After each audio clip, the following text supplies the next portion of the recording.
Hello guys, কেমন আছো?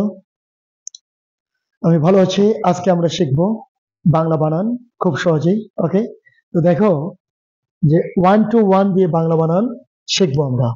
এই ওয়ান টু ওয়ান দিয়েই বাংলা বানান শিখবো। ওয়ানতে হচ্ছে ঋষিকার, টুতে হচ্ছে দীর্ঘিকার, ওয়ানতে হচ্ছে আবার রসুকার, আর টুতে হচ্ছে দীর্ঘকার। এটা মনে রাখবো।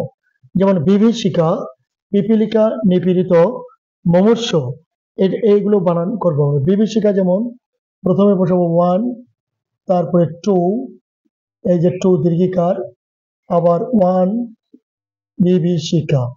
ওকে, পিপীলিকা প্রথমে বসাবো ওয়ান, তারপরে টু, তারপর আবার ওয়ান, তারপরে কা। পিপীলিকা, ওয়ান টু ওয়ান। ওকে, ঠিক এটা নিপীড়িত, নি প্রথমে হচ্ছে ওয়ান, তারপরে টু, আবার ওয়ান, তারপরে ওয়ান টু ওয়ান, নিপীড়িত। ওকে, ক্লিয়ার? মুমূর্ষ সর্বপ্রথম ওয়ানতে হচ্ছে রসুকার, টুতে হচ্ছে দীর্ঘকার। মুমূর্ষ দেখো যে প্রথমে হচ্ছে মু ওয়ান, আবার মুমুর সু। ওকে, আশা করি ভিডিওটি ভালো লেগেছে। Best of luck, thank you very much.